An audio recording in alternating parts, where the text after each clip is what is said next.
안녕하세요. 오늘은 당신이 보내주신 자료, 바로 존 윌리엄스의 소설 스토너에 대한 리뷰를 좀 중심으로 깊이 파고드는 시간을 가져볼까 합니다. 네, 이게 1965년에 나왔는데 처음에는 뭐랄까 정말 아무도 모르게 조용했다고 하죠. 네, 맞아요. 그랬다고 하더라고요. 근데 시간이 흐르면서 정말 많은 독자들 마음속에 인생의 책이다 이렇게 깊이 자리 잡은 작품이에요. 그냥 평범한 대학 교수 이야기인데 어떻게 이렇게 강렬한 여운을 남길 수 있을까요? 오늘 저희는 이 리뷰를 통해서 그 비밀을 한번 같이 캐보려고 합니다. 좋습니다. 네, 복잡한 세상 잠시 잊고 한 인간의 삶 속으로 같이 들어가 보시죠. 네, 이 리뷰는요, 스토너가 가진 그 독특한 매력의 핵심을 상당히 정확하게 짚어내고 있는 것 같아요. 왜 시간이 지나도 사람들이 이 작품을 계속 이야기하고 또 심지어 위안까지 받는가 그 실마리를 제공하는 거죠. 실말이요? 네. 오늘 저희는 이 리뷰를 뭐랄까 길잡이 삼아서요. 주인공 윌리엄 스토너의 여정을 따라가 볼 겁니다. 그가 겪는 사랑이나 일에서의 좌절, 또 학문 세계에서의 고독과 기쁨, 그리고 그 모든 것 속에서 발견되는 인간 내면의 풍경을 좀 면밀히 들여다볼 생각입니다. 네네. 이 평범함 속에 감춰진 비범함이랄까요? 어쩌면 당신의 삶과도 맞닿아 있을지 모를 그런 지점들을 함께 탐색해 보겠습니다. 이 시간이 스토너의 진정한 가치를 좀 새롭게 발견하는 그런 계기가 되면 좋겠습니다. 좋습니다. 그럼 본격적으로 이 리뷰가 스토너에 대해 뭘 이야기하는지 한번 살펴보죠. 아까 말씀하신 대로 1965년 미국 출간 당시에는 정말 소리 소문 없이 그렇게 지나갔다고 하잖아요. 리뷰에서도 딱 이 점을 언급하면서 이 작품의 여정이 시작부터 좀 특별했다. 이걸 암시하는 것 같아요. 뭐랄까 숨겨진 보석 같았달까요? 그렇습니다. 정말 흥미로운 지점이죠. 무슨 대대적인 마케팅이나 화려한 수상 경력 이런 거 없이 오롯이 독자들의 입소문 그리고 재평가 이걸 통해서 그 가치가 서서히 드러났다는 그 사실 자체가 스토너라는 작품의 성격을 딱 보여주는 것 같아요. 네. 이 리뷰는 바로 이 조용한 부활에 주목하면서 이게 작품에 가진 어떤 내적인 힘과 무관하지 않다 이걸 시사하고 있어요. 시간이 걸러낸 진짜 명작이다. 뭐 이런 평가인 거죠. 그 중심에는 역시 윌리엄 스토너라는 인물이 있겠죠. 미주리 대학의 영문학 교수. 네. 이 리뷰는 그의 삶이 결코 영웅적이거나 극적이지 않다는 점을 강조해요. 오히려 굉장히 평범하고 어떨 땐 좌절과 실패로 가득 찬 것처럼 보이기도 하고요. 그렇죠. 근데 바로 이 평범함이 독자들에게 강력하게 다가가는 열쇠다. 이렇게 분석하네요. 바로 그 점, 그게 이 리뷰가 파고드는 핵심입니다. 평범한 삶 속 인간의 내면적 고뇌. 이 리뷰는 스토너의 삶을 통해서 우리가 일상에서 마주칠 법한 그런 보편적인 문제들을 조명하고 있어요. 예를 들면요. 예를 들어 사랑하는 사람과의 관계에서 오는 그런 깊은 상처나 오해 같은 것들 있잖아요. 아, 네. 이상과 현실 사이의 괴리 같은 것들이요. 또 직장, 그러니까 대학이라는 공간 안에서 벌어지는 미묘한 권력 다툼이라든지 동료와의 경쟁, 또 학문적 신념을 지키려는 어떤 고독한 싸움 같은 것들도 상세하게 묘사가 되고요. 어쩌면 당신도 비슷한 경험 있으실지도 모르겠네요. 아, 정말 그럴 수 있겠네요. 그런데 리뷰에 따르면 이런 평범하고 어떻게 보면 좀 고통스럽기까지 한 이야기들이 독자들한테 작지만 깊은 울림을 준다고 해요. 네. 왜 그럴까요? 그냥 흔한 이야기 같은데 왜 이렇게 마음을 흔드는 걸까요? 리뷰는 그 이유를 스토너의 삶이 가진 진정성에서 찾는 것 같습니다. 진정성. 네. 꾸밈없이 그려진 그의 모습에서 독자들이 자신의 삶, 혹은 인간이라는 존재의 근원적인 모습, 이런 걸 발견하기 때문이라는 거죠. 정확한 지적이세요. 리뷰는 스토너가 느끼는 감정들, 예를 들어 실망, 슬픔, 분노, 하지만 동시에 문학을 통해서 느끼는 어떤 순수한 기쁨이라든지 가르침에서 오는 보람, 이런 모든 것들이 지극히 현실적이어서 독자들이 마치 자신의 이야기처럼 깊이 몰입하게 된다. 이렇게 설명합니다. 아, 그렇군요. 그의 실패는 꼭 나의 실패처럼 아프고 그의 작은 성취는 또 나의 성취처럼 기쁘게 느껴지는 거죠. 이런 공감대가 바로 이 소설이 가진 힘의 원천이다. 이렇게 리뷰는 분석하고 있어요. 자, 그렇다면 이 리뷰가 요약하고 있는 스토너의 구체적인 삶의 궤적을 한번 따라가 볼까요? 네, 궁금하네요. 리뷰에 따르면 스토너는 미주리주의 가난한 농부의 아들로 태어났어요. 네. 대학에 처음 간 이유도 농업기술을 배워서 가업을 잇기 위해서였죠. 아주 현실적인 목표였던 거죠. 그렇죠. 그런데 그의 인생을 완전히 바꿔버린 그런 예기치 못한 만남이 찾아옵니다. 바로 영문학 개론 수업. 아, 그 유명한 장면이죠. 네. 셰익스피어의 소넷을 딱 접하는 순간 이전에는 전혀 몰랐던 어떤 강렬한 지적 충격 그리고 깊은 매혹을 느낀다는 거죠. 이 부분이 스토너 인생의 정말 결정적인 전환점이죠. 리뷰에서도 이 순간을 매우 중요하게 다루고 있어요. 문학과의 만남이 단순한 지적 호기심을 넘어서 그의 존재 자체를 막 뒤흔드는 그런 경험이었음을 보여주는 대목입니다. 네네. 결국 그는 부모님의 기대를 저버리고 그 안정적인 농부의 길이 아니라 불확실하지만 열정으로 가득 찬 영문학의 길, 교수의 길을 선택하게 됩니다. 겉보기에는 조용해 보일지 몰라도 그의 내면에서는 정말 엄청난 격동과 결단이 있었던 거죠. 이 선택 자체가 그의 이후 삶의 방향을 결정짓게 되고요. 이 리뷰는 그의 삶의 여정을 쭉 따라가면서 아까 언급된 주제들이 어떻게 구체화되는지 보여주는 것 같아요. 네, 맞아요. 예를 들어서 사랑과 결혼에서의 아픔이라는 주제. 이건 그와 아내 이디스와의 관계에서 아주 선명하게 드러나죠.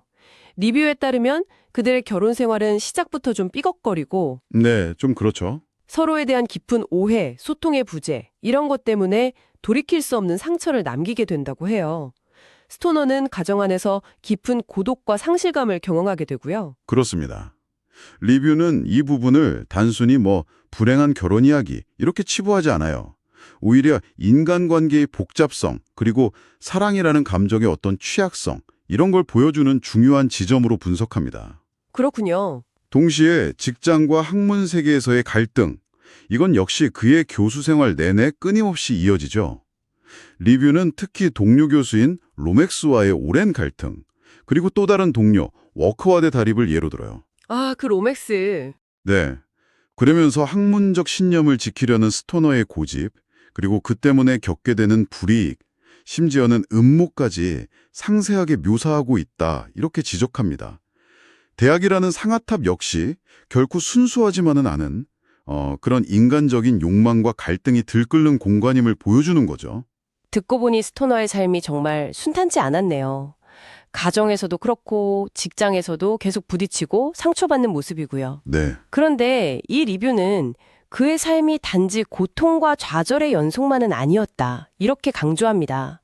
바로 내적 세계에서 찾는 소소한 행복이 존재했다는 거죠. 아, 그렇죠. 그게 중요하죠. 네. 그에게는 문학 그 자체가 있었고 또 학생들을 가르치는 일이 있었던 거죠. 바로 그 점이 스토너라는 인물을 입체적으로 만들고 이 소설의 깊이를 더하는 부분이다. 이렇게 리뷰는 평가합니다. 외부 세계의 시련 속에서도 그는 자신이 사랑하는 문학 연구에 몰두하고 또 강의실에서 학생들과 교감하면서 지적인 기쁨과 삶의 의미를 발견해요. 리뷰는 이것을 소소하지만 확실한 행복이라고 표현하면서 이것이 스토너가 끝까지 자신의 삶을 긍정하고 또 품위 있게 마무리할 수 있었던 원동력이다라고 분석합니다. 소소하지만 확실한 행복. 네. 즉, 외부적인 성공이나 사회적 인정과는 별개로 개인의 내면에서 길어올리는 가치가 얼마나 중요한지를 보여준다는 거죠. 스토너의 삶은 어쩌면 성공과 실패라는 그런 이분법적인 잣대로는 절대 평가할 수 없는 그 자체로 존중받아야 할 한 인간의 여정이다. 이걸 리뷰는 역설하고 있는 겁니다. 이 리뷰가 스토너를 감상하는 또 다른 중요한 포인트로 진정성을 꼽는다는 점도 참 흥미로워요. 네, 진정성. 아까 이야기 나눈 것처럼 스토너는 영웅이 아니에요. 오히려 결점이 많고 때로는 좀 우유부단해 보이기도 하고요. 그렇죠. 하지만 리뷰에 따르면 그의 모든 행동과 감정, 심지어는 그의 침묵까지도 너무나 솔직하고 진실하게 그려져 있어서 독자들이 깊은 공감을 느낀다고 합니다. 완벽하지 않기 때문에 더 인간적이고 그래서 더 마음이 가는 인물이라는 거죠. 진정성. 정말 이 작품을 관통하는 핵심 키워드 같아요. 리뷰는 이 진정성이 조용한 위로라는 또 다른 감상 포인트로 이어진다고 설명합니다. 조용한 위로요? 네.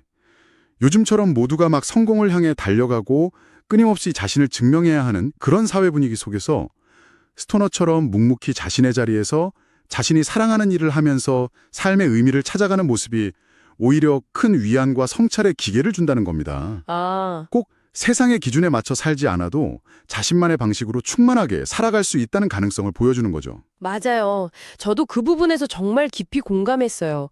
리뷰의 표현을 빌리자면 조용한 삶 속에도 사랑과 의미는 존재한다는 메시지? 네, 바로 그거죠. 어쩌면 이게 많은 독자들이 이 책을 인생책으로 꼽는 이유일지도 모르겠어요. 화려하진 않지만 진실된 삶의 가치를 다시 생각해보게 만드는 그런 힘이 있는 것 같습니다. 그리고 리뷰는 존 윌리엄스의 문체에 대해서도 중요한 언급을 해요. 아, 문체요? 네, 그의 문장은 매우 간결하고 절제되어 있지만 인물의 내면 풍경과 미묘한 감정 변화를 정말 놀랍도록 섬세하게 포착해낸다고 평가합니다. 불필요한 수사나 과장 없이 그냥 담담하게 서술하는데도 불구하고 독자의 마음속에 깊은 파문을 일으키는 힘이 있다는 거죠. 담담한데 파문. 네, 리뷰는 이러한 문체가 스토너의 성격과 삶의 태도와도 완벽하게 조응하면서 작품 전체의 품격을 높이는 중요한 요소라고 분석합니다. 정말 군더더기 없이 핵심을 찌르는 문장. 스토너라는 인물과 정말 잘 어울리는 문체라는 생각이 드네요. 이런 문학적인 성취가 있었기에 평범한 이야기가 이렇게 비범한 감동을 줄 수 있었던 거겠죠? 그렇습니다. 레뷰는 이 작품이 문학의 본질적인 역할 중 하나를 아주 훌륭하게 수행하고 있다, 이렇게 봅니다. 문학의 본질적인 역할이요? 네, 즉 거창한 사건이나 위대한 인물이 아니더라도 한 평범한 인간의 삶을 깊이 있게 파고들므로써 보편적인 인간 조건과 삶의 의미에 대한 깊은 성찰을 이끌어낼 수 있다는 것을 증명했다는 겁니다.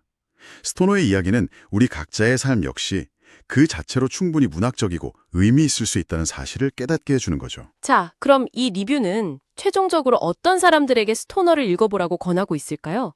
그 추천 이유가 궁금해지네요. 네, 리뷰는 명확하게 제시합니다. 평범한 삶 속에서도 의미를 찾고 싶은 사람, 아, 바로 당신처럼 일상의 무게 속에서 때때로 나는 지금 제대로 살고 있는 걸까? 내 삶의 가치는 어디에 있을까? 이런 질문을 던지면서 고민하는 사람들에게 이 책이 깊은 울림과 함께 조용한 답을 줄 수 있을 것이다, 이렇게 이야기합니다. 네. 어쩌면 스토너의 여정을 따라가면서 당신 자신의 삶을 비추어 보는 어떤 거울을 발견하게 될지도 모른다는 거죠. 정말 많은 분들이 공감할 만한 추천 이유네요. 화려한 성공담이나 위인전이 아니라 나와 닮은 듯한 평범한 사람의 이야기를 총해서 오히려 더 깊은 위안과 용기를 얻을 수 있다는 것. 그렇죠. 이 리뷰는 스토너가 바로 그런 힘을 가진 오랜 시간이 지나도 변치 않는 가치를 지닌 인생책이라고 단언하고 있어요. 맞습니다. 리뷰가 최종적으로 강조하는 메시지는 결국 이거예요. 평범한 삶 속에서도 우리는 사랑과 의미를 발견할 수 있다. 이것이 바로 스토너가 시대를 초월해서 우리에게 던지는 조용하지만 결코 가볍지 않은 질문이자 답답일 겁니다. 스토너의 삶을 통해 드러나는 이 메시지를 곱씹어보면서 당신에게는 어떤 부분이 가장 인상 깊게 다가오셨나요? 그의 어떤 선택, 어떤 감정의 마음이 움직이셨는지 잠시 생각해보는 시간을 가지셔도 좋겠습니다. 네, 오늘은 당신이 보내주신 리뷰를 바탕으로 존 윌리엄스의 소설 스토너의 세계를 함께 탐험해 보았습니다. 출간 초기에는 주목받지 못했지만 시간이 흐르면서 그 진가를 인정받아 수많은 독자들의 마음속 깊은 곳에 자리 잡은 작품이죠. 네, 평범한 대학 교수 윌리엄 스토너의 일생을 따라가면서 우리는 그의 내면적 고뇌와 갈등, 사랑과 일에서의 상처, 그리고 그 속에서도 문학과 가르침을 통해 발견하는 삶의 의미와 조용한 기쁨을 엿볼 수 있었습니다. 리뷰가 강조했듯이 그의 삶이 가진 진정성, 그리고 조용한 위로가 왜 오늘날 우리에게도 깊은 울림을 주는지 다시 한번 생각해보게 되네요. 그렇습니다. 이 리뷰는 스토너가 외부 세계의 어려움, 순탄치 않은 결혼 생활이라든지 대학 내에서의 갈등과 오해, 이런 것에 끊임없이 부딪히면서도 문학이라는 내면의 등불과 또 학생들을 향한 애정 속에서 자신만의 가치와 보람을 찾아가는 과정을 아주 설득력 있게 보여줍니다. 네. 여기서 한 걸음 더 나아가서 이런 질문을 던져볼 수 있을 것 같아요. 이 리뷰가 암시하듯이 어쩌면 인생에서 가장 중요한 가치는 세상이 정해놓은 성공의 기준을 달성하거나 눈에 보이는 시련을 극복하는 데 있는 것이 아닐지도 모릅니다. 내면의 목소리 같은 걸까요? 네. 오히려 주변의 시선이나 환경의 압박에 흔들리지 않고 자기 내면의 가장 깊은 곳에서 울린 목소리에 귀 기울이고 그 목소리가 이끄는 길을 묵묵히 걸어가면서 스스로를 가꾸어 나가는 그 과정 자체에 진정한 삶의 의미가 숨겨져 있는 것은 아닐까요? 아, 과정 자체의 의미. 네. 스토너의 삶이 우리에게 던지는 이 묵직한 질문을 당신께 남겨드리면서 오늘 탐구를 마무리하겠습니다.